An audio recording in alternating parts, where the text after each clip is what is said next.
सेवा प्रारंभ किया। 1991 में विदेश मंत्रालय नई दिल्ली में कार्य ग्रहण किया।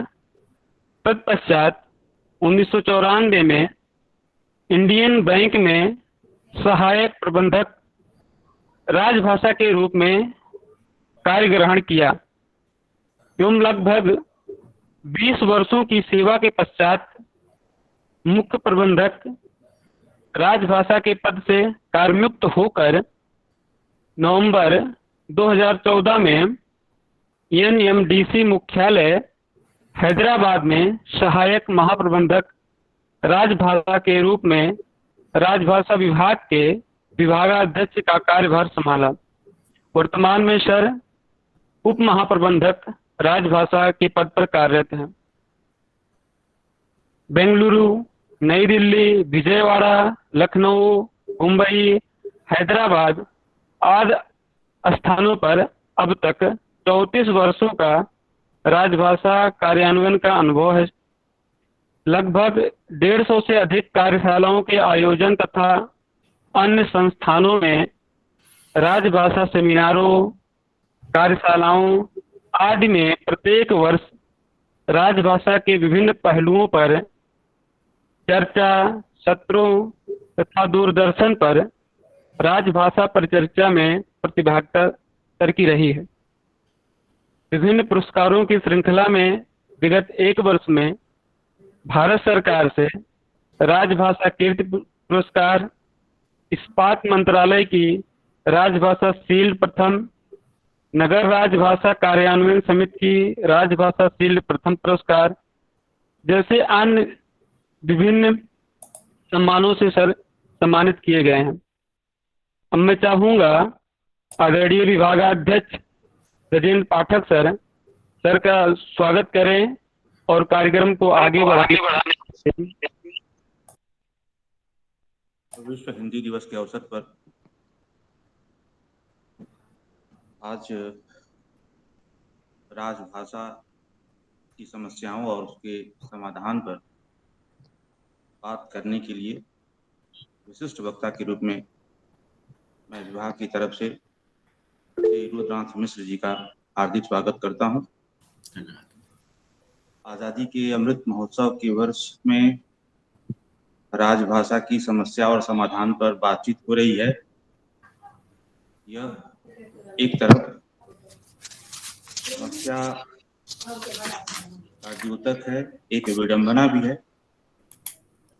मैं उम्मीद करता हूं आप सबके साथ कि जब हम आज़ादी की शताब्दी मनाएं तब इन समस्याओं पर बात न करते हुए विश्व भाषा के रूप में हिंदी को अपनाए जाने में आ रही समस्याओं पर बात करें और राष्ट्रभाषा और राजभाषा के रूप में आने वाली सारी समस्याओं का समाधान पा जाए। मैं पुनः श्री रुद्रांश मिश्र जी का हार्दिक आभार प्रकट करता हूं उनके प्रति।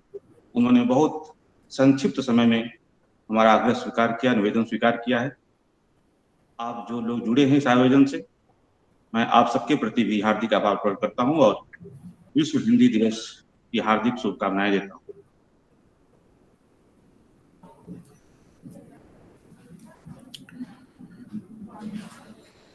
धन्यवाद सर।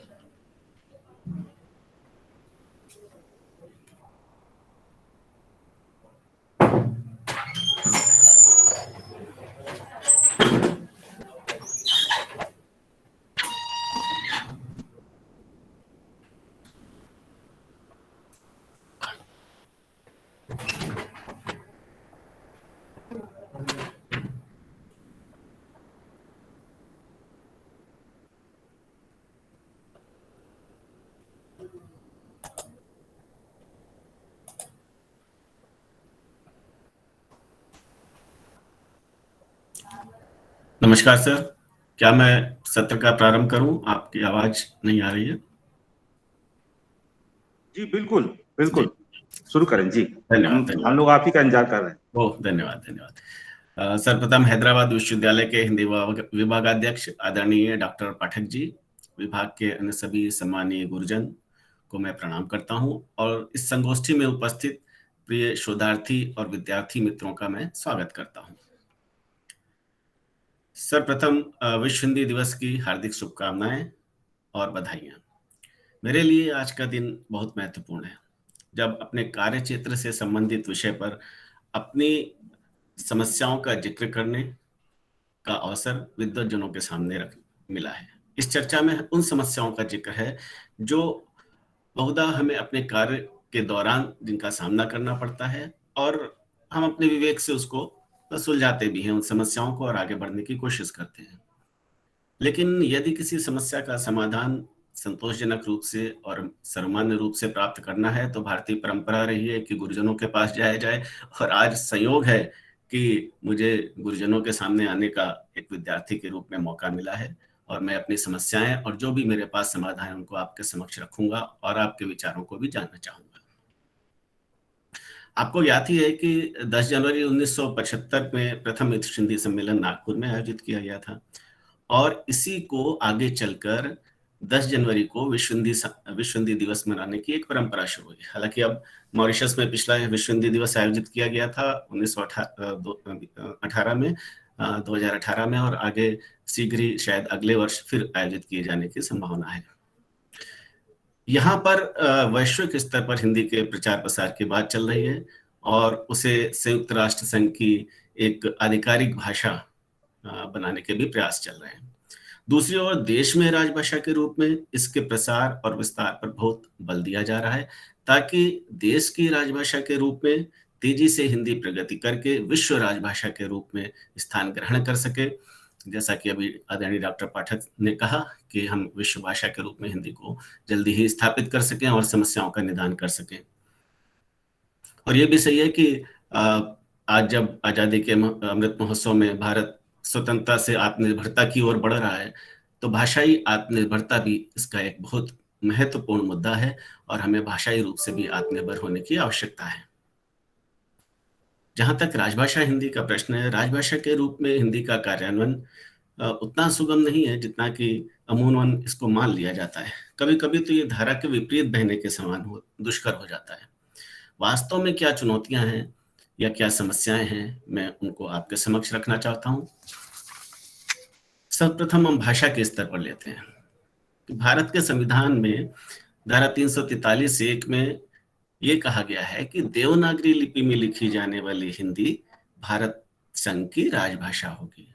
साथ ही धारा 351 में ये निर्देश दिए गए कि उसकी प्रकृति में, यानी कि हिंदी की प्रकृति में हस्तक्षेप किए बिना हिंदुस्तानी और भारत के संविधान की 8वीं अनुसूची में विनिर्दिष्ट भारत की अन्य भाषाओं के में जो रूप, शैली और पद प्रयुक्त हो रहे हैं उनको आत्मसात करते हुए और जहां भी आवश्यक या वांछनीय हो उसके लिए शब्द भंडार मुख्यतः संस्कृत से और गौड़ता दूसरी भाषाओं से लिए जाएं और हिंदी की समृद्धि सुनिश्चित की जाए। लेकिन राजभाषा हिंदी का जब हम कार्यान्वयन करते हैं तो ऐसे कथनों की बहुतायत रहती है कि सरल भाषा का प्रयोग किया जाए। यह एक अनिवार्य आवश्यकता है क्योंकि भाषा की संप्रेषणीयता जितनी अधिक होगी भाषा का विस्तार भी उतना ही अधिक होगा। लेकिन सरलता का पैमाना निश्चित करना बहुत कठिन है। वस्तुतः भाषा कठिन है या सरल है ये इतना महत्वपूर्ण नहीं है जितना कि उसकी स्वीकार्यता या प्रचलन। इस संबंध में दो विचारधाराएं सामने आती हैं। एक वैचारिक वर्ग तो संस्कृत निष्ठता के कारण हिंदी को कठिन मानता है और इनकी कठिनाई व्याकरण से नहीं है बल्कि हिंदी में प्रयोग किए जाने वाले तत्सम शब्दों से है। जैसे प्रजातंत्र है वो कठिन लगता है जबकि उसके लिए आपको जमहूरियत आसान लगती है, जनता कठिन लगता है या आवामा। आप देखिए इस तरह के हिंदुस्तानी शब्द आसान लग रहे हैं जबकि दूसरे शब्द जो प्रचलन में है वो उनको कठिन लग रहे हैं। ये एक छोटा सा वर्ग है, लेकिन एक बड़ा वर्ग जो है और जो राजभाषा के कार्यान्वयन में आड़े आता है वो उनका है जो दफ्तरों में पकी पकाई भाषा का जिनको अभ्यास हो चुका है, इसलिए उन्हें अंग्रेजी में काम करने में सुविधा रहती है। सुने सुनाए पहले से प्रयोग किए जा रहे शब्दों से अलग हटकर मौलिक शब्दों के चिंतन और प्रयोग में इन्हें असुविधा होती है। इसलिए चेयरमैन, मेंबर, पार्लियामेंट या डायरेक्टर या क्लर्क या मीटिंग, सेक्शन, बहुत सारे शब्द, ऑर्डर, ये इनको आसान लगने लग गए हैं।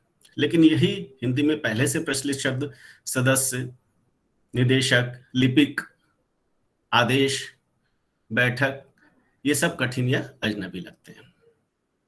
अब पहली चुनौती यही आती है कि हर कोई अपनी सुविधानुसार या यूं कहें अपने भाषा ज्ञान के अनुसार अन्य भाषाओं के शब्दों को ग्रहण करके उसमें हिंदी में प्रयोग कर उसके स्वरूप को तोड़ मरोड़ कर सकता है, और तोड़ मरोड़ होने भी लग गई है।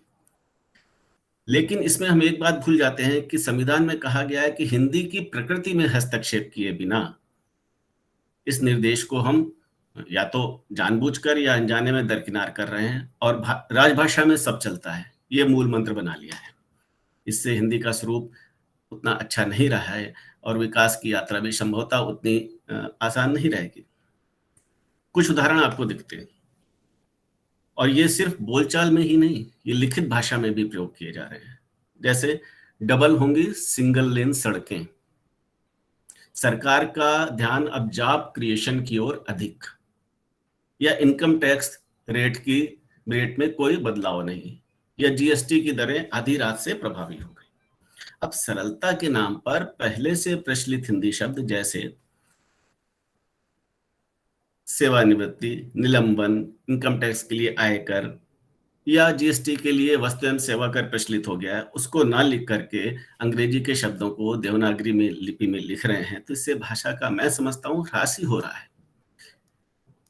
और धीरे धीरे राजभाषा एक पंचमेल खिचड़ी का रूप ले रही है, जिसकी वानगी अगर मैं बताऊं इस तरह से भी हो सकती है, अगर हमने इस पर रोक नहीं लगाई तो। सचिव के साइन से एक लेटर इशू किया गया, ये कार्यालयीन भाषा आने वाली हो सकती है। क्या राजभाषा के रूप में हिंदी की प्रगति होगी? इस पर हमें विचार करना जरूरी है। आप सब भाषा विज्ञानी हैं, हिंदी भाषा के विद्वान हैं, उसके स्कॉलर हैं। ये आप लोगों से ही सुना है हमने कि भाषा कठिन या सरल नहीं होती। भाषा विज्ञान किसी को भाषा को सरल या कठिन नहीं मानता, वो भाषा को केवल भाषा ही मानता है। सरलता या कठिनता भाषिक समूह पर निर्भर करती है।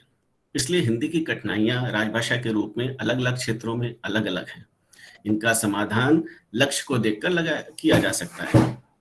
यह भी सत्य है कि भाषा एक बहता नीर है, एक महानदी के समान सभी भाषाओं के शब्दों को अपनाते हुए अपना प्रसार कर रही है। लेकिन साथ साथ ये भी मानना पड़ेगा कि नदी का प्रवाह तीव्र तभी होता है जब अपने साथ बह रहे कंकड़, पत्थर, घास आदि को वो किनारे लगाती चलती है।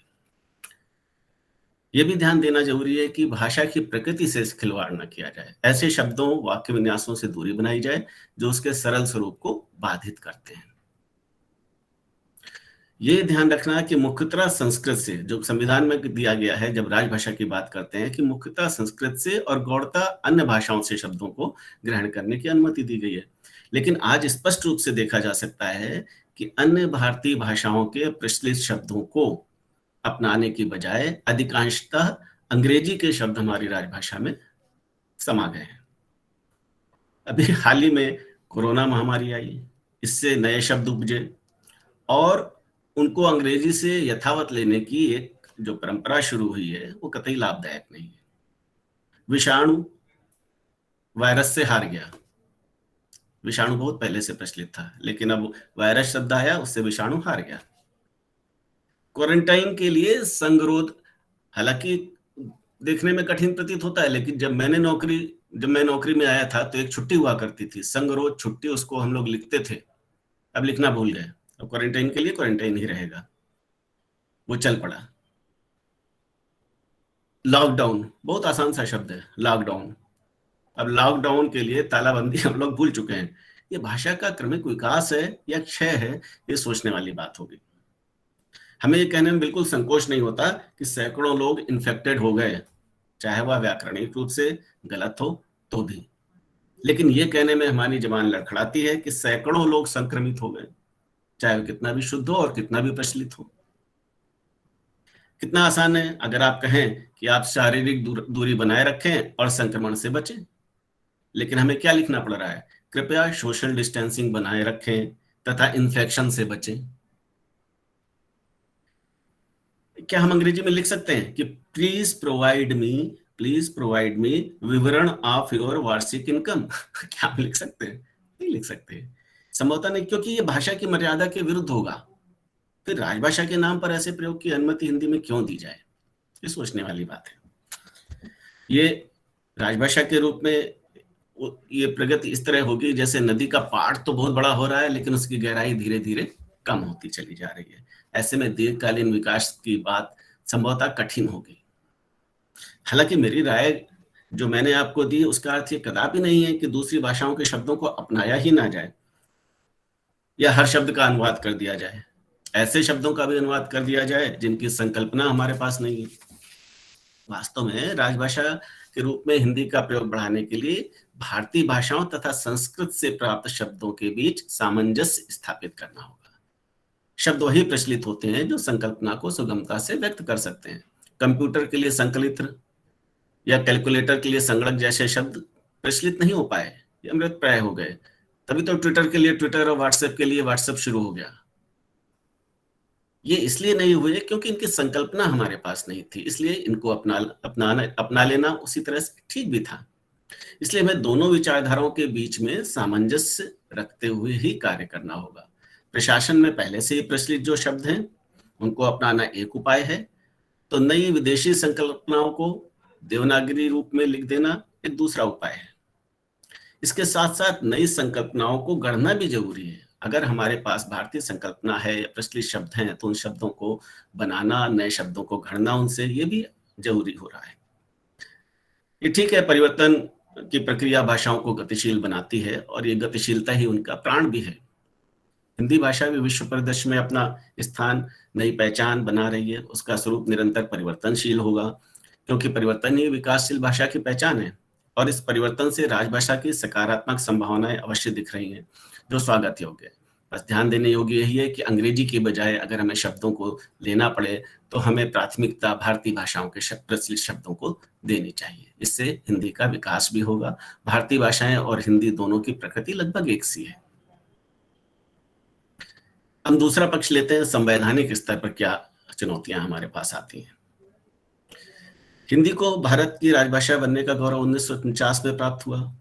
अंग्रेजी का प्रयोग 15 वर्षों के बाद बंद हो जाना था, परंतु ऐसा नहीं हो पाएगा। अनिश्चित काल तक जारी रखने का फैसला ले लिया गया, जब तक कि सभी राज्यों की सहमति न मिल जाए। सभी राज्यों की सहमति अभी तक नहीं मिली है और निकट भविष्य में मिलने की भी संभावना नहीं है। ऐसी स्थिति में राजभाषा के लिए क, ख, ग क्षेत्र, इनकी परिभाषाएं पढ़कर और उनके लिए निर्धारित मात्रा में पत्राचार करके और उनके साथ हिंदी में कार्य करके काम चलाना पड़ रहा है।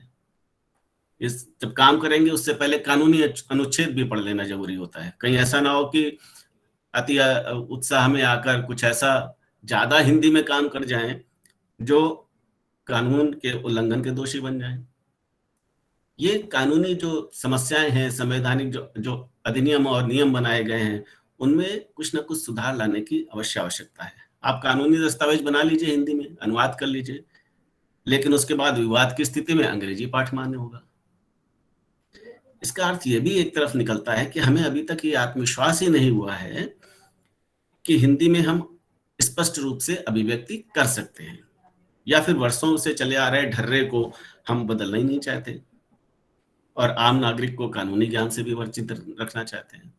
इन सब पर ध्यान देना बहुत जरूरी है। इसलिए राजभाषा संबंधी नियमों और कानूनों को हमें थोड़ा उसमें परिवर्तन लाने की आवश्यकता है। राजनीतिक स्तर पर देखते हैं। भारत विश्व का सबसे बड़ा लोकतंत्र है। यहाँ चुनाव के दौरान राजनीतिक दल अपने स्वार्थ के लिए भाषा को भी एक मुद्दा बनाने से नहीं चूकते और भाषाई विवाद से आपने देखा हुआ चुनाव भी जीत लिए जाते हैं। तथा सभी राजनीतिक दलों को दलगत स्वार्थ से ऊपर उठकर संबंधित राज्य की भाषा को गौरव प्रदान करते हुए राजभाषा हिंदी के राष्ट्रीय स्तर पर प्रचार प्रसार के लिए एक सामान्य सहमति बनानी होगी। ऐसा नहीं है कि यह संभव नहीं है, यह हमारे महान स्वतंत्रता सेनानियों और संविधान निर्माताओं ने करके दिखाया है। इसलिए एक बार पुनः हमको इस तरफ ध्यान देना होगा और एक सामान्य सहमति बनानी होगी। हम शिक्षा के स्तर पर आते हैं। राजभाषा के प्रगामी प्रयोग और उसके प्रचार और प्रसार की बात हम करते हैं जब सरकारी नौकरी में आ जाते हैं। यद्यपि शिक्षा राज्य सूची का विषय है, परंतु यदि भारत सरकार के त्रिभाषा सूत्र को सही अर्थों में अपना लिया गया होता तो शायद आज हिंदी या अन्य भारतीय भाषाओं की जो स्थिति है उससे बेहतर स्थिति होती। हिंदी भाषी राज्यों में दक्षिण भारत की या उत्तर पूर्व भारत की कोई भाषा सीखी जाती और उसका प्रयोग करके एक मिसाल दी जाती तो शायद हिंदी तरभाषी क्षेत्र के लोग भी हिंदी का प्रयोग करने के लिए ज्यादा तत्पर होते और इससे एक भाषिक समरसता भी बनती। नौकरी में प्रवेश के बाद प्रशिक्षण और शिक्षण की प्राथमिकताएं बदल जाती हैं। हिंदी भाषा शिक्षण के तमाम प्रयत्नों के बावजूद, अनेक हिंदी प्रशिक्षण देने के बावजूद आत्मविश्वास पैदा नहीं होता है। हिंदी में काम करने का आत्मविश्वास पैदा ही नहीं होता है। यदि प्राथमिक और माध्यमिक स्तर पर या स्नातक स्तर पर हिंदी को शिक्षण में विशेष महत्व दिया जाए तो संभवतः ये स्थिति उत्पन्न ना हो। आज हिंदी भाषी क्षेत्रों में ही आप देखें तो हिंदी माध्यम से शिक्षा प्राप्त करना मुश्किल हो गया है। बड़े बड़े प्रतिष्ठित विश्वविद्यालयों में अब कला के सामान्य विषय जैसे राजनीति शास्त्र, भूगोल, इतिहास, इन सब को हिंदी में पढ़ने वाले या पढ़ाने वाले निरंतर कम होते चले जा रहे हैं। इसलिए मौलिक ज्ञान हिंदी में हम प्राप्त ही नहीं कर पा रहे हैं। विद्यालय तो संस्कारों, भाषाओं को मजबूत करने का एक कारखाना है। विद्यालय हिंदी से दूर हो रहे हैं तो हिंदी के विद्यार्थी दूर हो रहे हैं, विद्यार्थी दूर हो रहे हैं, हिंदी की पुस्तकें दूर हो रही हैं। ये सब स्थिति हिंदी के जो प्रचार और प्रसार है उसमें बहुत बाधक है। भाषा से जुड़ना, अपनी मिट्टी से जुड़ना है, अपनी जमीन से जुड़ना है, अपनी संस्कार, अपनी परंपराओं से जुड़ना है। हिंदी हमारी पहचान, हमारी भाषा है और अगर हम विद्यालय स्तर पर अपनी भाषा को नहीं अपनाएंगे तो हमें अपनी पहचान खोने में देर नहीं लगेगी। ये सर्वमान्य है। हिंदी भाषा में उपलब्ध रोजगार के संबंध में भी हमारे विद्यार्थियों में जागरूकता लाई जानी चाहिए। इस संबंध में सत्र आयोजित किए जाने चाहिए, उनको बताया जाना चाहिए, न सिर्फ विश्वविद्यालय स्तर पर बल्कि माध्यमिक और प्राथमिक स्तर पर भी, बल्कि माध्यमिक स्तर पर मैं कहूँगा उनको जरूर इससे अवगत कराया जाए कि रोजगार के कितने अवसर इसमें उपलब्ध हैं। इससे उनकी हिंदी सीखने के प्रति जो एक उदासीनता बनती जा रही है वो कम होगी और जब वो हिंदी में पढ़ेंगे तो मौलिक रूप से हिंदी लिखेंगे, हिंदी का सरल सरस जैसा कि हम लोग चाहते हैं वैसा प्रयोग वो कर सकेंगे, क्योंकि मौलिकता और अनुवाद दोनों में बहुत अंतर होता है। इसलिए मौलिक ज्ञान हिंदी में प्राप्त करें तो मौलिक कार्य हिंदी में करें। वैज्ञानिक और तकनीकी साहित्य के स्तर पर भी बहुत बड़ी समस्या आती है। हालांकि भारत सदियों से ज्ञान विज्ञान का केंद्र रहा है। विज्ञान और तकनीकी भाषा संस्कृत और अन्य भारतीय भाषाओं में रही है, परंतु आज तकनीकी और वैज्ञानिक साहित्य की उपलब्धता कम क्यों है हिंदी में, इस पर विचार करना आवश्यक है। हमने अपने ज्ञान विज्ञान के ग्रंथों को सहेज के नहीं रखा, अनुवाद नहीं करवाया, जबकि दूसरे देशों ने हमारे ही ज्ञान विज्ञान के ग्रंथों का अपनी भाषा में अनुवाद किया और वो अपनी भाषा में हमें वो अपना ज्ञान परोस रहे हैं और हम उसका रसास्वादन ले रहे हैं।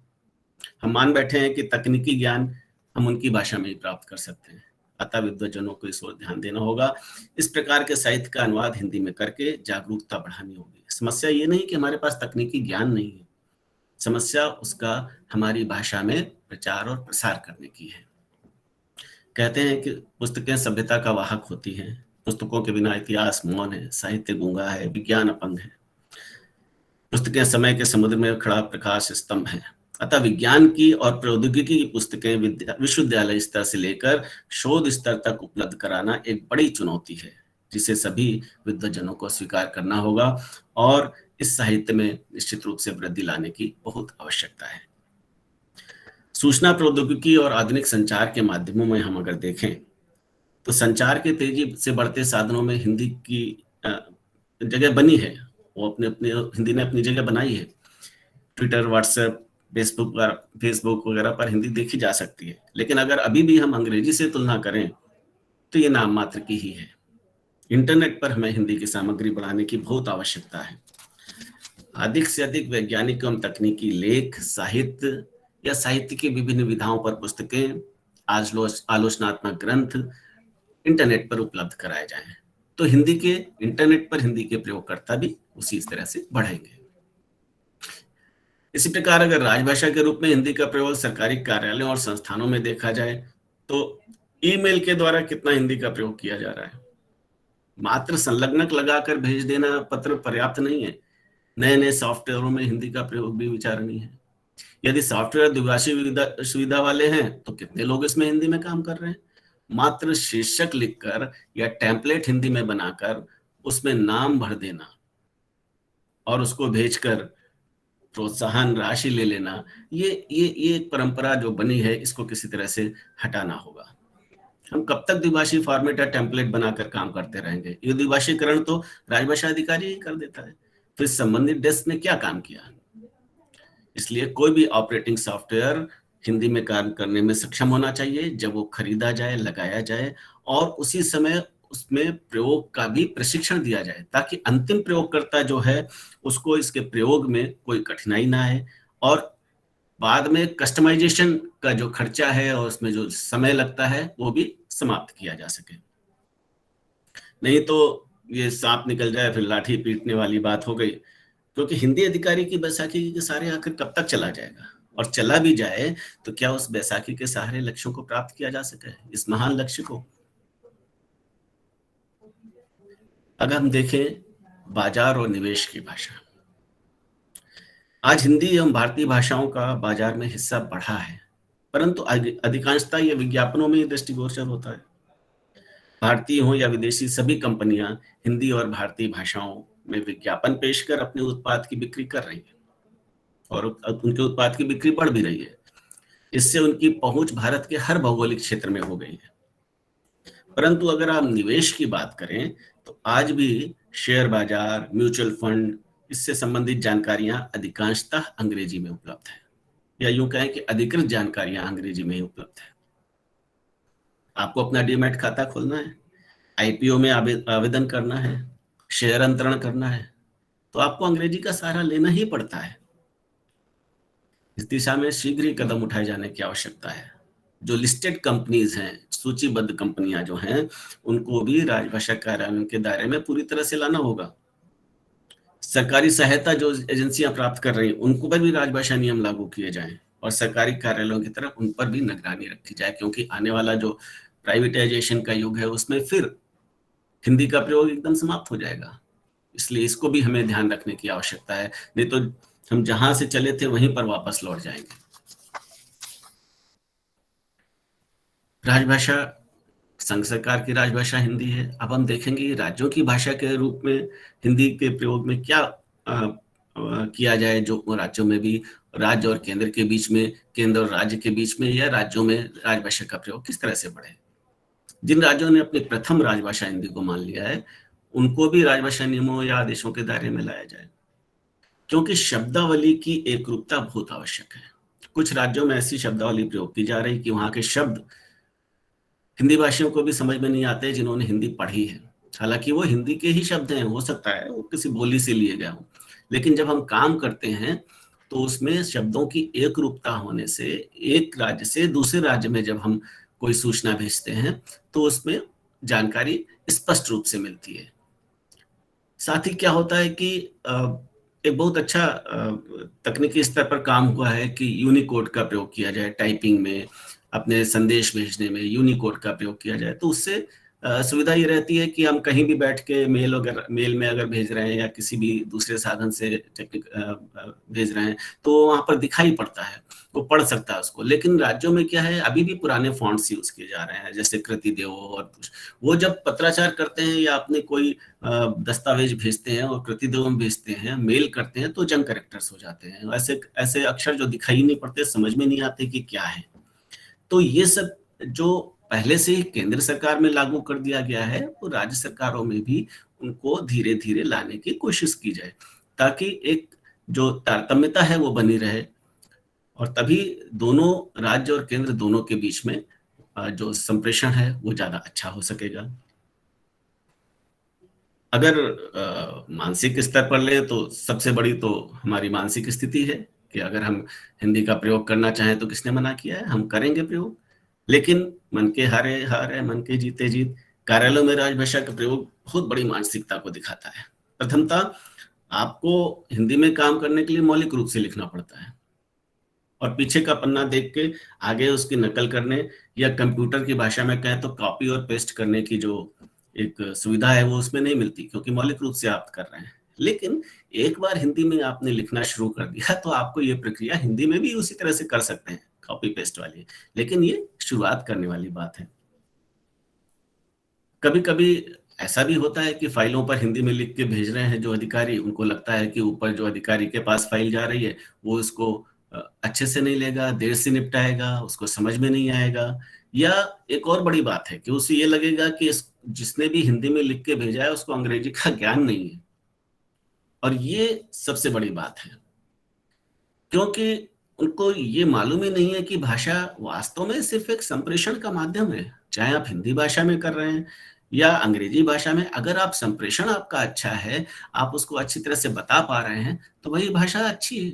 लेकिन इस बात पर ध्यान नहीं देते, क्योंकि अंग्रेजी एक एक एक, एक दास्ता सी बन गई है अंग्रेजी के साथ चलने की। उसको किसी भी तरह से हमें निकालना पड़ेगा और ये बताना पड़ेगा। हम लोग देख रहे हैं, बार बार कहते हैं कि दूसरे देश, चीन, रूस, जापान, स्पेन, फ्रांस, क्या इन्होंने प्रगति नहीं की?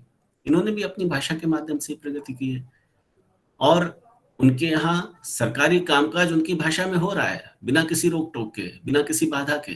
तो जब तक हम इस बात को अपने मन से नहीं निकाल देंगे कि केवल अंग्रेजी में ही काम हो सकता है, तब तक इस दिशा में आगे बढ़ना बहुत मुश्किल है। यहाँ तो सरकारी कामकाज की भाषा की बात हो रही है, जब हम राजभाषा की बात करते हैं, सरकारी कामकाज की भाषा की बात करते हैं, तो तुम्हें ये भी ध्यान देना है कि हम अपनी बात या सरकार की बात अधिकतम जनता तक पहुंचाना चाहते हैं, मात्र 2% लोगों तक नहीं। अंग्रेजी में लिखकर हम 2% या 3% लोगों तक ही पहुंच सकते हैं। हिंदी में अपनी बात कह के हम अपनी सरकार की नीतियां, सरकार के जो भी कार्यक्रम है, उनको बहुत अच्छी तरह से लोगों तक पहुंचा सकते हैं। मुझे लगता है कि कुछ समस्याएं मैंने आपके सामने रखी हैं, और साथ साथ जो मेरा समाधान था वो भी मैंने आपको बताया है। मैं समझता हूं कि राजभाषा प्रचार के क्षेत्र में जो भी रुकावटें या समस्याएं, या यूं कह लीजिए कि चुनौतियां मैंने आपको बताई हैं, वो नितांत निजी दृष्टिकोण है मेरा। समस्याएं और भी हो सकती हैं या नहीं भी हो सकती हैं, यदि हम सामूहिक रूप से प्रचार और प्रसार के प्रति राजभाषा के, हिंदी के समर्पित हों। और किसी भी कार्य में बाधाएं आना तो स्वाभाविक है, लेकिन जैसा मैंने पहले कहा कि ये कार्य तो धारा में विपरीत बहकर कार्य करने के समान है।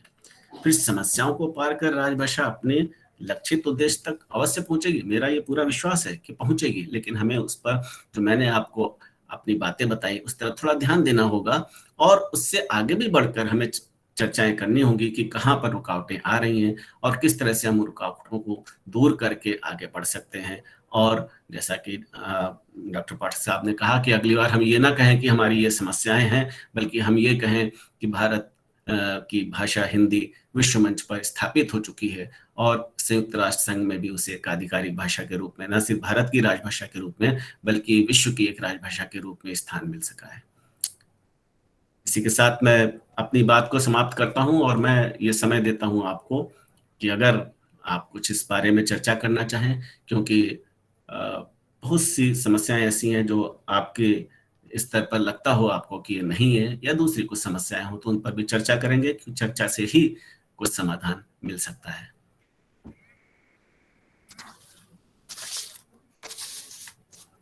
धन्यवाद सर।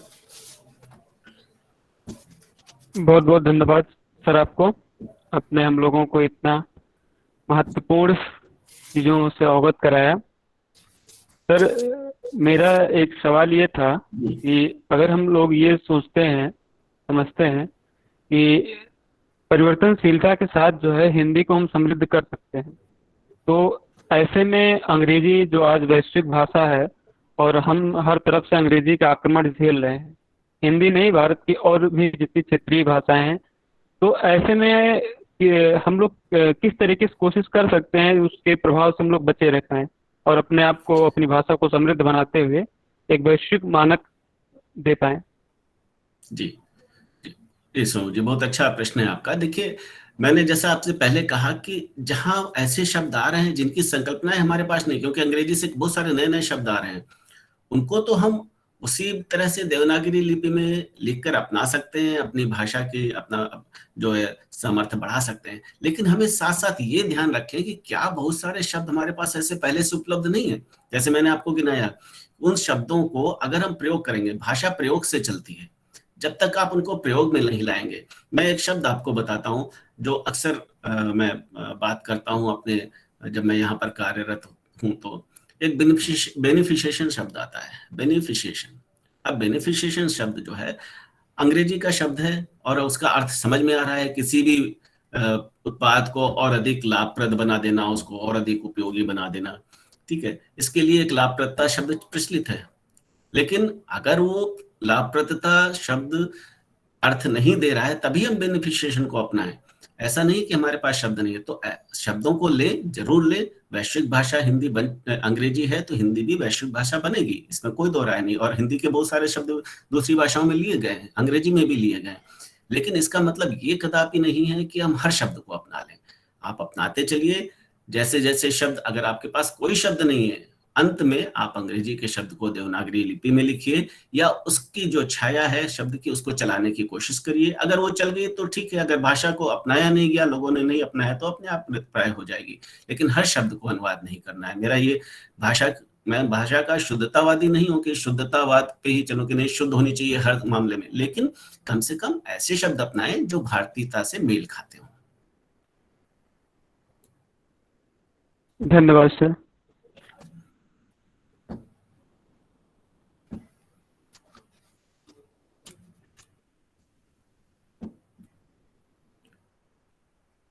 मैं दूसरे साथियों से निवेदन करूंगा कि आप सबके जो प्रश्न हो उसको सामने लाएं सर, जिससे बातचीत हो पाए।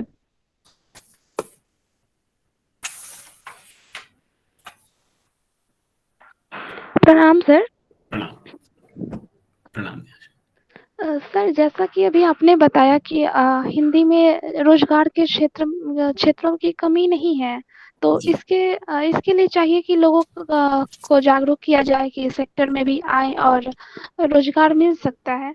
तो अगर हम अभी हमारे जानकारी के हिसाब से देखें तो बस टीचर, प्रोफेसर और ट्रांसलेटर या फिर राजभाषा अधिकारी, इतना ये क्षेत्र मिलता है कि आप इसमें हिंदी पढ़कर आए तो आपको काम मिल जाएगा और फिर पब्लिकेशन हाउस में भी आपको काम मिल सकता है।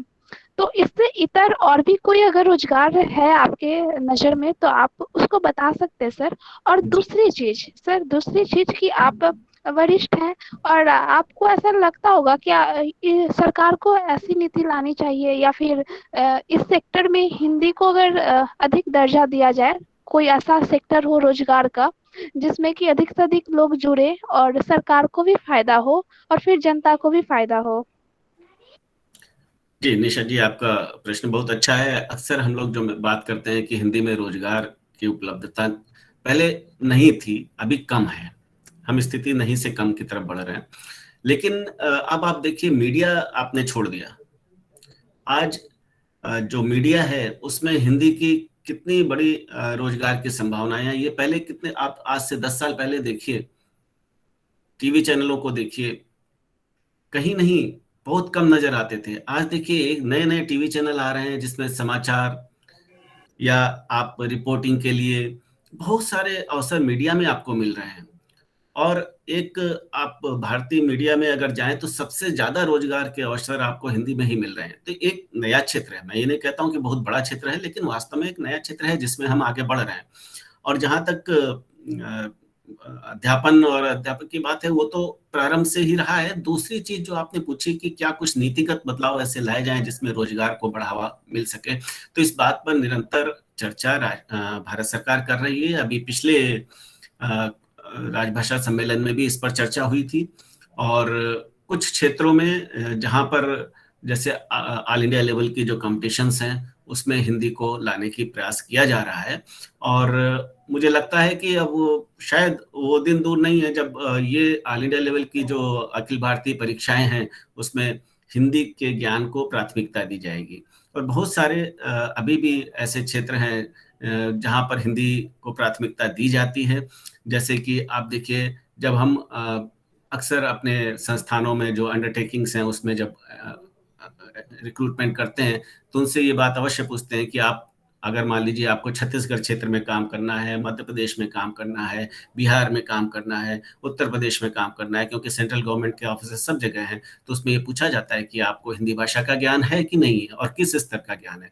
तो संभवतः इसके पीछे कारण यही है कि उन क्षेत्रों में अगर आप जाएं, हिंदी जानते होंगे तो उस अंडरटेकिंग को या उस जो एंटरप्राइज है उसको ज्यादा अच्छी तरह से आप लाभ दे पाएंगे। तो इस तरफ भी धीरे धीरे जो है स्थिति बेहतर हो रही है और हम लोग पूछते हैं उस चीज को कि राजभाषा का ज्ञान, हिंदी का ज्ञान आपको कितना है।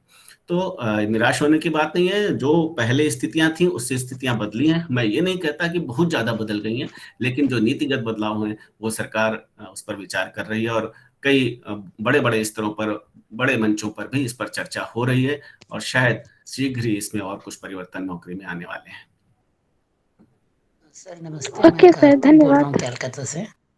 जी यादव जी। सर मेरा एक प्रश्न है कि आपको नहीं लगता है सर कि क्या हिंदी के साथ साथ अन्य भारतीय भाषाओं पर भी बात होनी चाहिए, तभी हम हिंदी के उन्नयन को लेकर सुनिश्चित हो पाएंगे? क्योंकि बार बार हिंदी पे बात करने से करने पर कई बार होता है कि लोगों में एक अपनी भाषा, जो अन्य हिंदी के अतिरिक्त जो अन्य भारतीय भाषाएं हैं, मुझे लगता है उन पर भी उसी तत्परता और उसी जोशो खरोश से बात होनी चाहिए, तभी संभवतः हम हिंदी को भी आगे लेकर चल पाएंगे अन्य भारतीय भाषाओं के साथ।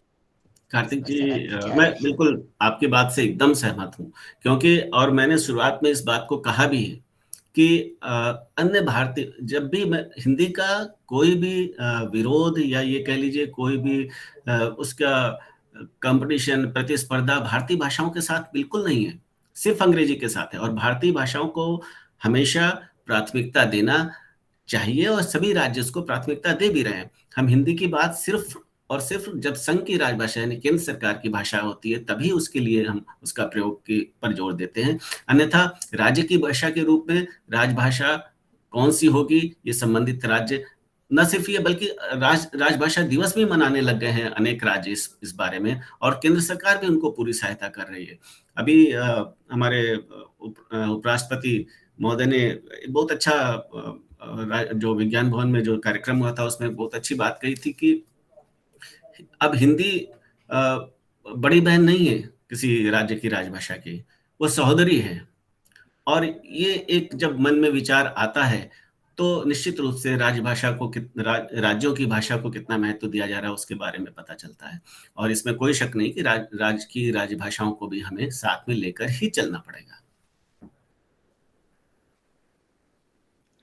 सर धन्यवाद सर, शुक्रिया सर, आपने बहुत सारी इन चीज़ों से अवगत कराया हमें। सर मेरा सवाल ये था कि सर आज के दौर में जो हमारी हिंदी भाषा अभी हम बोलचाल की भाषा के तौर में बोल रहे हैं, तो ऐसा हम देख पाते हैं कि कुछ असंकोचजनक उस शब्द को सामान्य भाषा के तौर पर उसे शामिल कर दिया जा रहा है हिंदी भाषा के साथ।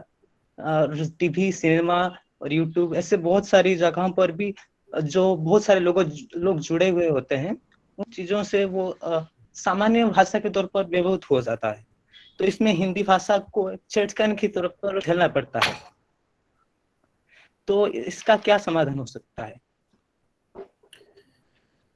नहीं, जो आपका कहना यह है कि जो हिंदी के साथ दूसरी भाषाओं के या दूसरी भाषाओं के शब्द शामिल हो रहे हैं उसके बारे में आप बात कर रहे हैं? नहीं सर, कुछ शब्द या फिर कुछ अपशब्द जैसे भाषाओं को हम बिना संकोच के साथ हिंदी के साथ जोड़ रहे हैं, जो सामान्य लगता है हम आम जनता को। तो ये भाषिक परिवर्तन के दौर में ये ऐसा शामिल हो जा रहा है कि किसी को संकोच ही नहीं पैदा होता किसी के मन में कि नहीं, इसे अपशब्द को ये हिंदी से अलग करना चाहिए या फिर कुछ ऐसी चीजें नहीं बतानी चाहिए। लेकिन छोटे बच्चे से होकर बड़े बुजुर्ग सब में मन में कुछ भी ऐसा नहीं है कि ये अलग है, वो इसे नहीं जोड़ना चाहिए, लेकिन सबके मन में साधा सीधा सी बात के तौर पर सबके मुंह से निकल रहा है इसे। तो इसका क्या समाधान हो सकता है? देखिए, इसका जो मैं अभी आपसे बात कर रहा था इसका समाधान उसी में है कि हम हर एक शब्द को, देखिए भाषा का प्रयोग जैसे जैसे बढ़ता है शब्द वैसे वैसे अपनाए जाते हैं और ये हम सबकी जिम्मेवारी है कि भाषा के प्रयोग में सावधानी बरतें। आपको YouTube पर या इंटरनेट पे वही शब्द मिलेंगे जो हम लोग अक्सर प्रयोग में लाते हैं, क्योंकि वो तो कहीं अलग से शब्द बनते नहीं है। जैसे जैसे जिन शब्दों का प्रयोग ज्यादा होता रहता है वो शब्द आपको नजर आने लग जाते हैं। तो इसलिए हम में से हर एक का ये कर्तव्य है कि भाषा के प्रयोग में बहुत ही संवेदनशीलता बरतने की आवश्यकता है, क्योंकि एक भाषा का शब्द हो सकता है कि दूसरी भाषा में बहुत अच्छी तरह से व्यक्त करता हो अब उसका अर्थ, लेकिन दूसरी भाषा हिंदी भाषा में वो शब्द उस तरह से अर्थ व्यक्त नहीं करता है। तो हर एक भाषा की अपनी संवेदनशीलता होती है, उसको ध्यान रखना बहुत जरूरी है। इसमें किसी भी तरह से फ्रीडम लेने की आवश्यकता नहीं है, बहुत ज्यादा स्वतंत्रता लेने की आवश्यकता नहीं है। इससे भाषा का, मैंने आपको पहले ही बोला है, इससे भाषा का रूप विकृत हो रहा है और इसके लिए हम सबको जागरूक रहना चाहिए। जैसे आपने कहा, मुझे बड़ा अच्छा लगा कि आप इस बारे में जागरूक हैं और कम से कम अपने भाषा में अपने YouTube या फेसबुक में इस तरह की भाषा का इस्तेमाल ना करें, ताकि दूसरे लोग भी उससे प्रभावित हों। सर नमस्ते, मैं सर उड़ीसा से हूँ, रेवेन्यू यूनिवर्सिटी से। सर मेरा ये सवाल है कि आपने जैसे बोला कि हम तो सब जानते हैं कि भाषा परिवर्तनशील है। आपने भी बताया कि भाषा के प्रयोग से शब्द भी नए नए आते हैं। सर मेरा ये सवाल है कि जैसे कोरोना आया और उससे आपने बताया कि लॉकडाउन जो है वो मतलब सर्वनिष्ठ रहा और तालाबंदी सब जो है वो मिट गया, और फिर सोशल डिस्टेंस जो है वो बना रहा और दूरी बनाए रखे वो मिट गया। तो कहीं ना कहीं आपको लगता है कि हमारी जो संकल्पना है हिंदी भाषा की, जो संकल्पना है वो दुर्बल है अंग्रेजी वैश्विक भाषा से? बिल्कुल नहीं साहब जी, बिल्कुल नहीं। देखिए, हमारी संकल्पना जो हमारी है, जो शब्द हमारे हैं, वो अर्थ देते हैं। ऐसा नहीं है कि वो अर्थ नहीं देते हैं।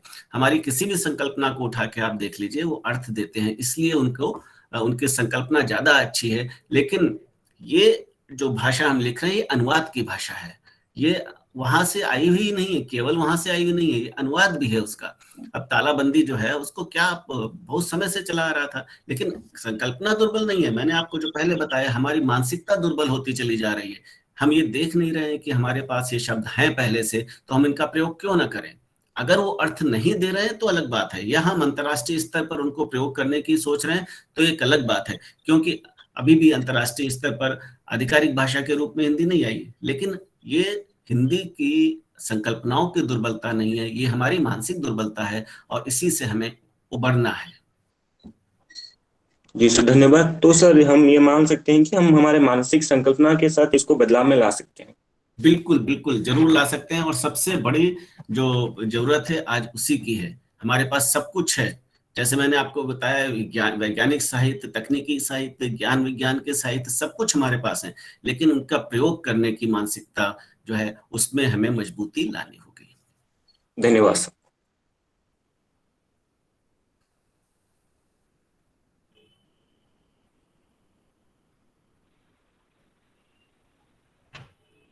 हेलो सर, मैं आशीष वर्मा। मेरी आवाज आ रही जी है? आशीष हाँ सर, जी, प्रणाम। आशीष जी सर, मेरी एक जिज्ञासा है और मैं पूछता हूँ आपको और अपने साथियों को भी प्रश्न के। और मैं ये जानना चाहता हूँ सर कि बहुत सारी बातें तो हो गई, लेकिन उस तरफ हम लोग का ध्यान नहीं जाता जो हमारे आदर्श होते हैं, जिनसे हम पढ़ते लिखते हैं, जिनके द्वारा हमें गाइड किया जाता है, या हिंदुस्तान भर के तमाम बुद्धिजीवी जो अंग्रेजी को इतना ज़्यादा तरजीह देते हैं, क्योंकि उसका जो सीक्वेंस है वो ऊपर से है। हम जब भी किसी का सपना देखते हैं, कुछ भी करने का सोचते हैं, या एक तरह से अच्छी शिक्षा की बातचीत करते हैं, तो हमारा ध्यान बार बार अंग्रेजी की तरफ जाता है। विश्वविद्यालय में आप देख लेंगे, हिंदी को छोड़ के कोई भी डिपार्टमेंट में सारी पढ़ाई अंग्रेजी में होती है, और हिंदी विभाग में भी अंग्रेजी में ही काम होता है, सारा काम अंग्रेजी में। हिंदी में आप देख ही नहीं सकते। आप काशी हिंदू विश्वविद्यालय में नहीं देख सकते, आप हमारे डिपार्टमेंट में नहीं देख सकते, हैदराबाद विश्वविद्यालय में, और भी कई जगह का एग्जाम्पल दिया जा सकता है। 2 जगह का मेरा अनुभव है, तो वहाँ भी इस तरह का काम नहीं होता है। और हम जिनसे पढ़ते लिखते हैं, या हमारे जहन में खुद 20 साल का संस्कार भरा जाता है कि आपको अच्छी अंग्रेजी आनी चाहिए, क्योंकि वो व्यापार की भाषा है, पूरा वर्चस्व अंग्रेजी का दुनिया पे हावी है।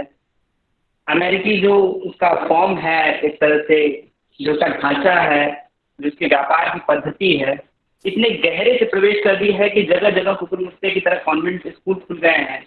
हमें बचपन से ही अंग्रेजी खिलाया जा रहा है।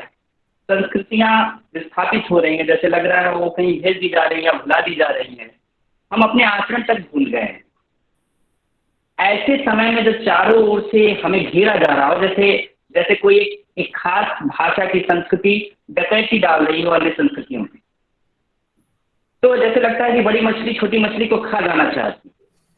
और लोग हिंदी सीख भी रहे हैं, बाहरी लोग तो इसलिए सीख रहे हैं क्योंकि ये बहुत बड़ा क्रय क्षमता वाला देश है, इसलिए सीख रहे हैं। यहाँ की संस्कृति इतनी उत्कृष्ट है इसलिए नहीं सीख रहे हैं।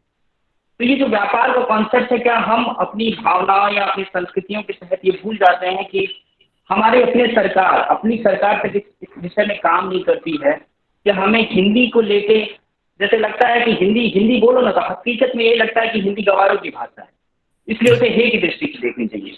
हिंदी अशिष्टों की भाषा है, इसलिए उन्हें बात करने का सलीका नहीं होता है। बहुत सारी चीजें हैं जी। तो सर ऐसी मानसिकता जो बुद्धिजीवियों से आती है, वहां से काम होने की जरूरत नहीं है, जो शीर्ष से है। कि हमें एग्जांपल दें कि एक राष्ट्रपिता थे हमारे, जो हिंदी में बोलते थे, हिंदी में लिखते थे, वो गुजराती के होने के बावजूद उन्होंने हिंदू स्वराज साहिब हिंदी में लिखा। जी आशीष जी, तो ऐसी चीजें हमारे सामने नहीं आनी चाहिए। नहीं आशीष जी, आपकी चिंता बहुत सही है। आप सही बात कह रहे हैं। काफी कुछ आप सत्यता भी उसमें बयान कर रहे हैं। ऐसा नहीं है कि आपकी बातों में सत्यता नहीं, आप सही बोल रहे हैं। लेकिन आप ये देखिए कि जब आपने ये बात कही कि हिंदी अंग्रेजी व्यापार की भाषा है, तो आप ये भी देखिए कि आज हिंदी इतनी क्यों बढ़ी है भारत में। पिछले कुछ समय में व्यापार और वाणिज्य में हिंदी बढ़ी। आप देखिए किसके माध्यम से बढ़ी है, विज्ञापनों के माध्यम से बढ़ी है, प्रोडक्ट्स के माध्यम से। आज हम अपने प्रोडक्ट बेचना चाहते हैं, अगर विदेशी कंपनी, कोई मल्टीनेशनल कंपनी अपना प्रोडक्ट बेचना चाहती है तो उसका विज्ञापन हिंदी में या भारतीय भाषाओं में दे रही है, ये उनकी मजबूरी है। आप एक बात को हमेशा ध्यान रखिए, और मैं ये जानता हूं कि, और आप भी जानते ही होंगे शायद, कि भाषा की उन्नति तभी होती है जब वो राष्ट्र उन्नति करता है। जैसे जैसे राष्ट्र उन्नति करता है, उसको विश्व स्तर पर मान्यता मिलती है, विश्व स्तर पर प्रतिष्ठा मिलती है, उसकी सारी बातें अपना ली जाती हैं। आज अमेरिका का उदाहरण आप दे रहे हैं। अमेरिका का इसलिए क्योंकि वो व्यापारिक रूप से बहुत, वाणिज्यिक रूप से बहुत उन्नत है। भारत की स्थिति आज से कुछ समय पहले जो थी वो आज नहीं है। धीरे धीरे भारत को भी विश्व व्यापार में बहुत बड़ा हिस्सा मिला है और भारत विश्व व्यापार में अपना पहचान बना रहा है, और इसी कारण हम आगे बढ़ रहे हैं। तो हमारी भाषाएं भी उस तरह से आगे बढ़ेंगी। ये एक अर्थ जगत से जुड़ा हुआ एक प्रश्न है कि वास्तव में। दूसरी चीज आपने बताया कि हम लोगों की संस्कृति ऐसी हो जा रही। तो मैंने आपको जो एक उदाहरण दिया कि हम बच्चों को शुरुआत में ही अगर हम शिक्षा दें हिंदी में, हिंदी के बारे में बताएं, हिंदी का शिक्षण दें, तो उससे उनकी जो है मानसिकता मजबूत होगी। उनको लगेगा कि हाँ, हिंदी में भी हम काम कर सकते हैं। क्योंकि हिंदी, कोई भी भाषा आप देखिए, अंग्रेजी भी कितने समय बाद आई है। अंग्रेजी का प्रचार और प्रसार कैसे हुआ? जैसे जैसे इंग्लैंड के लोग, वहां के लोग विदेशों पे कब्जा, दूसरे देशों पे कब्जा करते गए, वैसे उनकी भाषा बढ़ती चली गई। आज साम्राज्यवाद तो हो नहीं सकता है, इसलिए आज व्यापारिक साम्राज्यवाद है। तो व्यापारिक साम्राज्यवाद में जो आगे है उसकी भाषा थोड़ा आगे है, और जैसे जैसे हम आगे बढ़ेंगे वैसे वैसे हमारी भाषा आगे बढ़ेगी। तो हमें दोनों तरफ ध्यान देना है, अर्थ जगत पे भी और भाषा जगत पे भी, तभी हम आगे बढ़ सकते हैं। लेकिन सर मैं ये कहना चाहता था कि ये काम तेजी से हो सकता था, लेकिन हमारे ही देश के लोग, हमारे ही बुद्धिजीवी वैसा करने से कतरा रहे हैं। नहीं वो बात, उसे ऐसे उपेक्षित नजरिए से देखते हैं, जैसे लगता है कि वो होना शुद्ध गवार हो जाना है, या भारतीय एक तरह से गांव का आदमी हो जाना है। अगर आप नहीं आशीष जी, आप जो बता रहे हैं, बिल्कुल आपकी जो बात है उसको मैं मानता हूं, लेकिन ये हर जगह ऐसा अनुभव नहीं होता है। और ऐसा भी हमारे बुद्धिजीवी हैं, बहुत सारे बुद्धिजीवी हमारे ऐसे हैं जो अपनी भाषा को प्रोत्साहित कर रहे हैं, और हो सकता है उनकी संख्या कम हो, और उनकी संख्या बढ़ाने का ही प्रयास इन सब, ये हिंदी दिवस और विश्व हिंदी दिवस और इन सबको हम क्यों मना रहे हैं? क्योंकि उनकी संख्या बढ़े, और जो स्थिति आप बता रहे हैं उस स्थिति में सुधार है। हम निश्चित रूप से आशावादी हैं, हमें आशावादी रहना भी चाहिए कि ये स्थिति धीरे, एकदम से नहीं बदलेगी। आप बिल्कुल सही कह रहे हैं, एकदम से सर मैं धीरे आलोचना उम्मीद के बेस पे ही कर रहा हूँ। आलोचना तो उसी से की जाती है ना, बिल्कुल सही बात है। मैं वही उम्मीद कह कर रहा हूँ रहा है। आपको, मैं इसको आलोचना कदापि नहीं मानता हूँ, मैं बिल्कुल नहीं मानता हूँ। ये एक चिंतन है, ये आपने जो भाषा के प्रति जो आपकी जो संवेदनशीलता है वो सामने आ रही है। और ऐसी संवेदनशीलता न सिर्फ आपके बल्कि ज्यादातर लोगों के सामने के हृदय से निकलनी चाहिए, तभी हिंदी आगे बढ़ेगी। शुक्रिया। प्रणाम सर, मैं सौम्या वर्मा। आप मुझे सुन पा रहे हैं? जी सौम्या जी बताइए। प्रणाम। आपने हालांकि सर काफी बातें हुई जहाँ तक हम लोग हिंदी को अनेक अनेक स्तरों पे स्थापित कर सकते हैं। मुझे ऐसा लगता है कि किसी भी समस्या को अगर हम मूल में देखें, जो मैंने स्वयं महसूस किया है, हिंदी को लेकर हिंदी भाषियों का जो नजरिया है, मैंने जो 2-4 वाक्य देखे हैं, एक हिंदी भाषी व्यक्ति, एक हिंदी का छात्र अपने आप को स्वयं उतना विश्वस्त महसूस नहीं करता है एक अंग्रेजी भाषी के समक्ष। उसका खुद का नजरिया कभी कभी ऐसा लगता है कि वो उनसे नीचे है। तो जो उनका खुद का आत्मविश्वास हिंदी को लेकर कमजोर है, वो भी कहीं ना कहीं इसकी वजह है। बिल्कुल बिल्कुल बिल्कुल सौम्या जी, ये वजह है। और यही मैंने आपको जो अभी बताया, जो मानसिकता वाली बात है, वो इस वजह से ही है। ये आप जो बात कर रही है मानसिकता वाली बात ही है, क्योंकि हमें ऐसा माहौल नहीं मिला, हमें ऐसा माहौल नहीं मिला कि हम उसमें अपना आत्मविश्वास जागृत कर पाते, इसलिए उनका आत्मविश्वास नहीं बढ़ा। और ये सब जितने भी ये सब संगोष्ठियां और सम्मेलन और ये सब हो रहे हैं, इनसे हिंदी का प्रयोग बढ़ेगा तभी जब हम मानसिकता में थोड़ा सा बदलाव ला सकेंगे, अपने माहौल में, अपने वातावरण में थोड़ा बदलाव ला सकेंगे।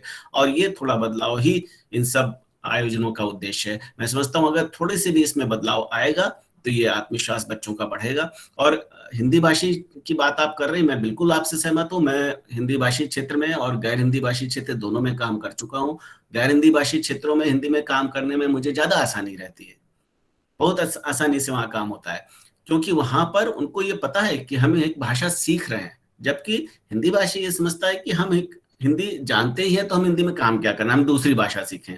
ये एक बात आती है उनके मन में, और इसको हम नकारात्मक रूप में ना लेकर हम ये सोचें कि वो दूसरी भाषा सीखना चाहते हैं, लेकिन हाँ, उनकी मानसिकता में जरूर बदलाव लाने की जरूरत है। और हम सबका ये प्रयास होना चाहिए। आप विश्वविद्यालय के शोधार्थी और विद्यार्थी हैं, आप भी अपने साथियों के बीच में और अपने जो जूनियर लोग हैं उनके बीच में इस बात को फैलाएं कि नहीं, ऐसा नहीं है।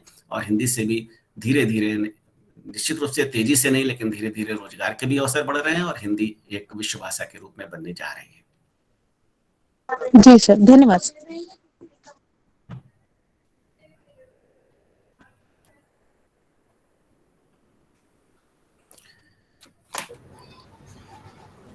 जी, मैं अभिमन्यु आनंद, हैदराबाद शोध छात्र, हैदराबाद विश्वविद्यालय से बोल रहा जी हूँ। अभिमन्यु जी, जैसे कि अनेकों क्षेत्र हैं, जैसे बीमा और इन सब में जो महत्वपूर्ण और जो संवेदनशील जानकारियां जो दी जाती हैं वे लगभग अंग्रेजी में होती हैं। तो जो सरकारें हैं या उनके नियामक द्वारा जो जो इनको राजभाषा में उपलब्ध कराने के का कुछ प्रयास किया जा रहा है, इस संदर्भ में मुझे जानकारी चाहिए थी। कि जैसे कि मुझे कुछ समय पहले पता चला था कि जब रामविलास पासवान जी रसायन और उर्वरक मंत्री थे, तो उन्होंने दवाओं पर सीमित मात्रा में ही सही थोड़ी जानकारी, हिंदी में जानकारी उपलब्ध करवाने की कोशिश की थी। क्या इस दिशा में जैसे हिंदी में जो जानकारियां हों वो उपलब्ध कराने के लिए सरकार कुछ प्रयास कर रही हो, या क्योंकि इससे रोजगार के सृजन में भी जो हिंदी पढ़ने लिखने वाले लोग हैं वो इससे जुड़ सकते हैं और उनसे लाभ हो सकता है। जी जी जी जी अभिमन्यु जी, अभिमन्यु जी, जितनी भी जानकारियां सरकार देती है, जो भारत सरकार देती है, उसमें जो एक प्रावधान है वो यही है कि दोनों भाषाओं में दिया जाए। ये तो एक प्रावधान है कि मतलब आप जो भी जानकारी दे रहे हैं जनता को, दोनों भाषाओं में दें। राजभाषा अधिनियम जो बना था उसका उद्देश्य यही था कि जो लोग हिंदी नहीं जानते हैं उनका अंग्रेजी की वजह से अहित न हो, और जो लोग अंग्रेजी नहीं जानते उनको हिंदी की वजह से अहित ना हो, दोनों का अहित ना हो। तो ये बना उसी लिए था, प्रावधान है, ऐसा नहीं कि इस समय में प्रावधान नहीं है और सरकार के प्रयास नहीं, लेकिन कार्यान्वयन, जो मैंने आपको बताया कि कार्यान्वयन के स्तर पर कहीं कमी है। जो ये मॉनिटरिंग का स्तर होता है, जो निगरानी का स्तर होता है, उस पर कहीं कमी है। मैं जब विदेश मंत्रालय में था तो मुझे ये बताया गया था कि मैं पहले सुनता था कि ये देखिए इंटरनेशनल ट्रीटीज होती हैं और ये हमें पता ही नहीं चलता क्या हो रहा है, लेकिन जब मैं वहां रहा तो मैंने देखा कि इंटरनेशनल ट्रीटीज जितनी भी होती हैं, जब तक हमारी भाषा में हिंदी में नहीं हो जाती हैं तब तक उस पर साइन ही नहीं होते हैं, हस्ताक्षर नहीं होते। और अगर कहीं हस्ताक्षर हो गए तो उसके बाद में उसका इमीडिएटली उसका कॉपी मंगा के, क्योंकि बाहर अगर कहीं ट्रीटी हो रही है तो उसकी कॉपी मंगा कर उस पर हस्ताक्षर किए जाते हैं, तब वो प्राधिकृत होती। तो एक इंटरनेशनल ट्रीटी के लिए भी ये प्रावधान किया गया है। तो बाकी सब संवेदनशील बातों के लिए भी, डिफेंस में भी बहुत सारी बातें ऐसी हैं जिनको दोनों भाषाओं में करने की बात कही गई है। लेकिन कार्यान्वयन के स्तर पर, जैसा कि अभी हमारे पिछले साथी बोल रहे थे कि हिंदी न जानने वालों की संख्या भी बहुत है, और खास करके सरकारी कामकाज हिंदी में न करने वालों की संख्या बहुत है, और वो उसी वजह से वहां पर कहीं कमी आती है। अगर उनको समझ में नहीं आता है, उनको लगता है कि ये कुछ गड़बड़ हो सकता है, इससे मेरी भाषा मैं समझ नहीं पा रहा हूँ, तो वो कोशिश ये नहीं करते कि हिंदी सीख कर या हिंदी का अनुवाद करा कर लगाएं, बल्कि वो अंग्रेजी में जारी कर देते हैं। तो ये कार्यान्वयन का दोष है, न कि प्रावधानों का। प्रावधान ऐसे हैं और सरकार इस बारे में आदेश भी जारी कर चुकी है। जी धन्यवाद सर। जी नमस्ते सर। नमस्कार प्रभाकर जी। सर, एक भारत श्रेष्ठ भारत के अंतर्गत जो भाषा संगम कार्यक्रम की परिकल्पना की गई है और उसका उद्देश्य भी रखा गया है कि भारत के संविधान की 8वीं अनुसूची में जो भी 22 भाषाएं हैं उससे विद्यार्थियों को परिचय करवाना उसका उद्देश्य है। फिर दूसरा उसका उद्देश्य है कि भारत सभी भाषाओं के प्रति आदर एवं सम्मान को बढ़ावा देना। तो क्या सर इस भाषा संगम के माध्यम से जब सब विद्यार्थी जब सभी भाषाओं को जानेंगे, उससे जुड़ेंगे, तो इससे भी तो हिंदी की विकास हो सकती है सर, जो समस्याएं और समाधान है उसका हो सकता है सर? बिल्कुल हो सकता है प्रभाकर जी, इसका उद्देश्य यही है, इसका उद्देश्य भी यही है, क्योंकि न सिर्फ हिंदी बल्कि सभी भारतीय भाषाओं से जब हम जुड़ेंगे तो हमारा जो एक शब्द भंडार है वो बढ़ेगा, और धीरे धीरे जो सामंजस्य है, जो अभी कहते हैं ना कि दोनों भाषाओं भारतीय भाषाओं और हिंदी के बीच में उतना सामंजस्य नहीं है, वो सामंजस्य भी धीरे धीरे आएगा। और इस जो आपने बताया इसका उद्देश्य भी बिल्कुल वही है जो आप सोच रहे हैं। लेकिन हाँ, जो मैंने आपको कहा कि हमको बहुत अधिक संवेदनशील तरीके से और बहुत ही निष्ठापूर्ण तरीके से इनको कार्यान्वित करने की आवश्यकता है, इनको लागू करने की आवश्यकता है, वही एक सबसे बड़ी बात है, और वहीं पर हमें ज्यादा ध्यान देने की आवश्यकता है। जो अभी पहले अभिमन्यु जी ने पूछा था, उसका उत्तर आपके पास है, यही उत्तर है उसका कि है, प्रावधान है, सब कुछ है, हमारे पास नियम है, हमारे पास आदेश हैं, लेकिन उसको कार्यान्वयन करने में कहीं चूक हो रही है, उस चूक को दूर किया जाना, उसको पहचानना, ये ज्यादा जरूरी है। धन्यवाद सर।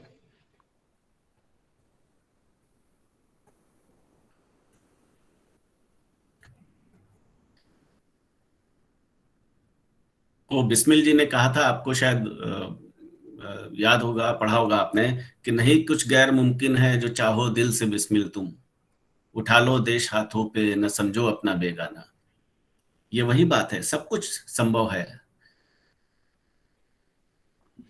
सर दूसरा प्रश्न है कि क्या सर हिंदी में जो अभी जो वर्तमान संदर्भ में एनसीईआरटी का जो वेबसाइट पे एक लगाया जाता है एनसीएफ के तहत राष्ट्रीय परीक्षा प्रणाली में सुधार फोकस पत्र है, उसमें दिया हुआ है कि उसमें बताया गया है कि वास्तविकता तो यह है कि 95% से अधिक विद्यालयों और कॉलेजों में लेक्चर मेथड और अन्य पुरानी पद्धतियों का ही प्रयोग हो रहा है।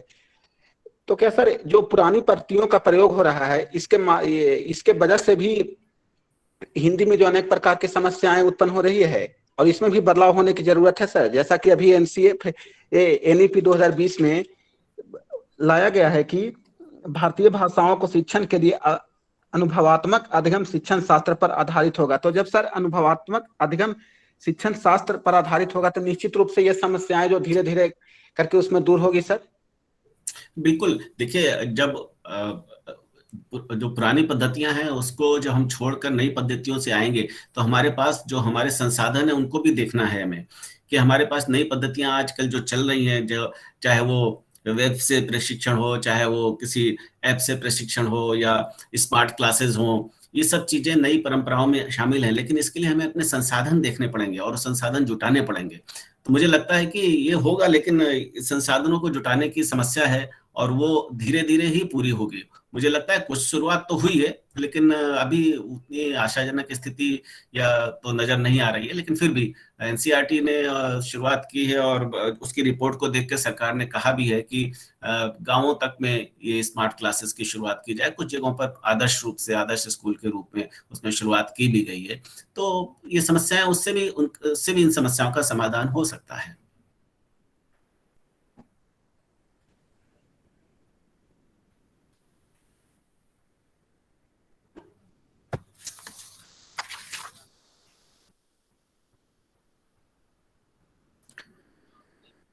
नमस्कार सर, मैं अनुराधा बोल रही हूँ और मैं तब से बहुत ही धैर्य से सुन रही थी। आप इतने आराम से इतने सारे प्रश्नों का उत्तर दे रहे हैं।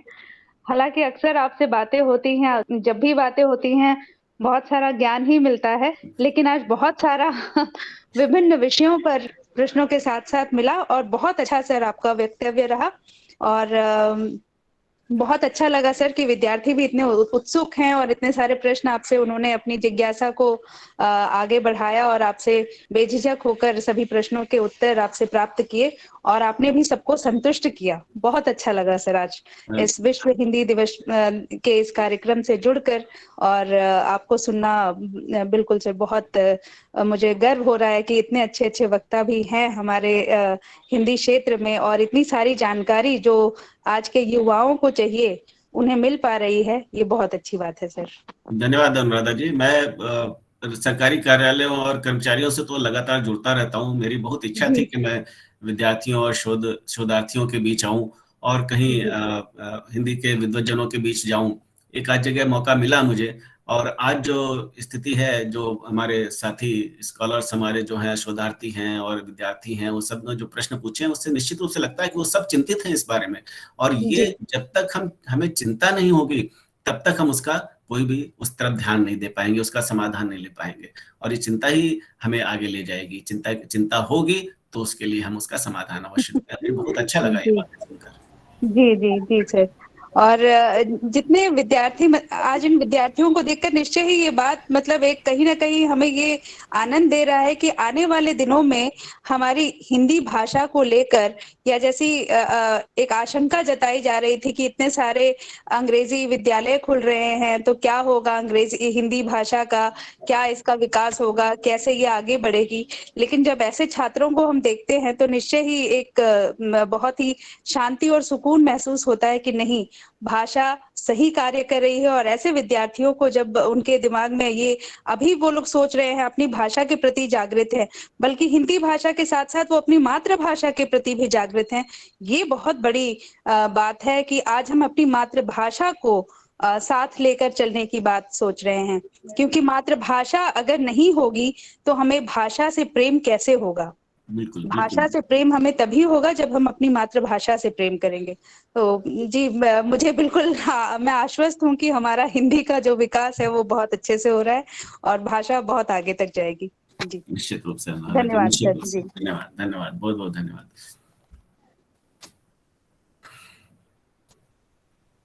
अन्य किसी साथियों के अगर प्रश्न हो तो सर से सामने लाया जाए।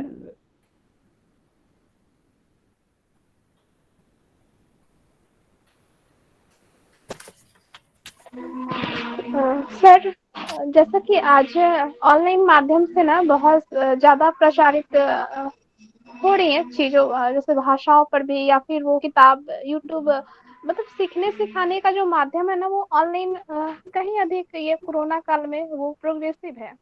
तो अब ऐसा अभी जैसा आपने भी जिक्र किया था कि किताबों जरूरत है कि किताबें या फिर जो है सामग्री वो उपलब्ध कराया जाए इंटरनेट पे, जिससे कि जो सीखने और सिखाने वाले लोग हैं वो अधिक से अधिक पहुंच सके नेट पे। और जब वो इंटरनेट पे पहुंचेंगे तो फिर धीरे धीरे जो हो हिंदी का विकास हो सकता है। तो आपके अनुसार और क्या चीज करने की जरूरत है या फिर क्या बदलाव करने की जरूरत है इंटरनेट के माध्यम पर चीजों को लाने के लिए? देखिए, इंटरनेट तो एक बहुत बड़ी उसकी व्याख्या है, उसके लिए बहुत सारे उसके टूल्स हैं। तो उन सब पर जहाँ कहीं भी देखिए, आप जैसे जो हिंदी के जो जानकार हैं, मैं समझता हूँ कि अभी आपसे अगर मैं पूछूं कि आपका फेसबुक अकाउंट में आप कौन सी भाषा इस्तेमाल करती हैं, तो संभवतः आप में से बहुत कम लोग ऐसे होंगे जो उसमें हिंदी भाषा का प्रयोग करते होंगे, बहुत कम होंगे। और मैं ये स्थिति बिल्कुल जानबूझकर, मतलब ऐसे नहीं बता रहा हूं, मैं जानकर ये बात बता रहा हूं। आप में से आपके बहुत सारे फेसबुक अकाउंट ऐसे होंगे, ज्यादातर लोगों के। तो हमारी क्या ड्यूटी बनती है इसमें कि हम जो स्वयं हिंदी के लिए समर्पित हैं, हिंदी में पढ़ रहे हैं, हिंदी के लिए काम करना चाहते हैं, वो कम से कम अपने जो भी फेसबुक अकाउंट है, जो भी ट्विटर अकाउंट है, उसमें हिंदी का प्रयोग बढ़ाएं। देखिए, ये भाषा एक के प्रयोग से दूसरा उसका प्रयोग करना सीखता है, और भाषा की जो एक संकोच है, जो हिचक है, वो दूर होती है। तो ये काम अचानक नहीं होने वाला, ये धीरे धीरे होगा। लेकिन होगा किसके द्वारा? आप लोगों के द्वारा होगा या हमारे द्वारा होगा। हम लोग अपनी जो पत्रिकाएं हैं वो इंटरनेट पे डालते हैं, उसमें तकनीकी लेख हिंदी में होते हैं, वैज्ञानिक। अब आप देखिए, हमारी पत्रिका देखेंगे खनिज भारती, वो हम नेट पे डालेंगे, उसमें आप देखिए माइन से रिलेटेड कैसे काम हिंदी में आप कर रहे हैं, उसके संबंधी में लेख हिंदी में आपको मिलेंगे। या आपको आयरन ऑर के बारे में, लौ एस के बारे में किस तरह से हिंदी में लेख मिलेंगे, उसको नए शब्द आपको मिलेंगे।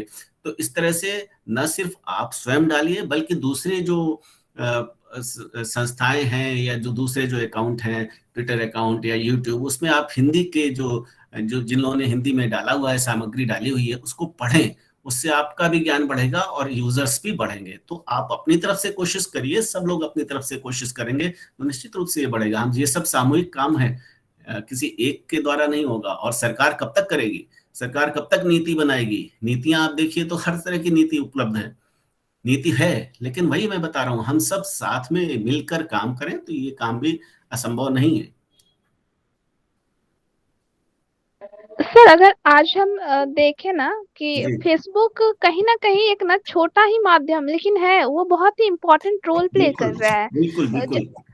अभी आप, जैसे कि मैं शुरुआती दौर में सोचती थी 3 साल पहले कि मुझे तो इंग्लिश नहीं आती है और यहाँ पे इतने बड़े-बड़े लोग हैं, फिर मैं कुछ अगर लिखूँ तो कैसे लिखूँगी? लेकिन फिर मैं जाकर देखी बहुत बड़े-बड़े लोग, जैसे कि जो यूपीएससी आईपीएस ऑफिसर है, या फिर बहुत बड़े-बड़े लेखक हैं जिन्होंने इंग्लिश में भी कई किताबें लिख चुकी हैं। तो बहुत कम लोग अभी मिलेंगे आपको फेसबुक पर ऐसे जो अपना कंटेंट वो इंग्लिश में डालते हैं, भले ही वो इंग्लिश के टीचर हो या फिर कुछ भी हो, वो अपने किसी भी पोस्ट पे हो। लेकिन ये हिंदी का प्रचार प्रसार ना फेसबुक पे बहुत जोर शोर से वो हो रहे हैं। जी, बिल्कुल सही है निशा जी। ये फेसबुक के अलावा दूसरी जगहों पर भी, आप यूट्यूब पर भी देखें तो बहुत सारे आपको, अगर आप यूट्यूब सभी देखते होंगे, उसमें आप देखें कि बहुत सारे सामग्री अब हिंदी में आ रही है। लेकिन अगर हम कंपेयर करेंगे अंग्रेजी से, उसकी तुलना करेंगे अंग्रेजी से, तो वो बहुत कम है।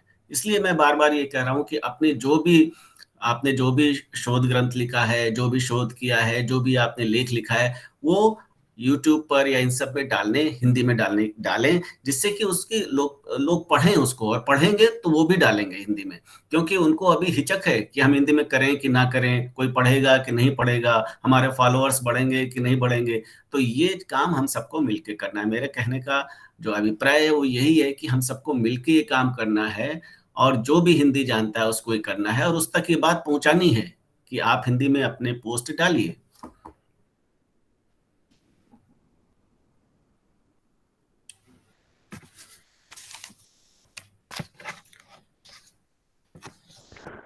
मुझे लगता है कि सभी साथियों के प्रश्न आ चुके हैं, और ऑलरेडी सर का हम लोग धन्यवाद करते हैं कि आपने इतना महत्वपूर्ण समय हम लोगों को दिया, और राजभाषा हिंदी की समस्याएं क्या हैं और उसके समाधान क्या हो सकते हैं, आपने उस पर हम लोगों को बहुत सटीक और सारगर्भित जानकारी दी।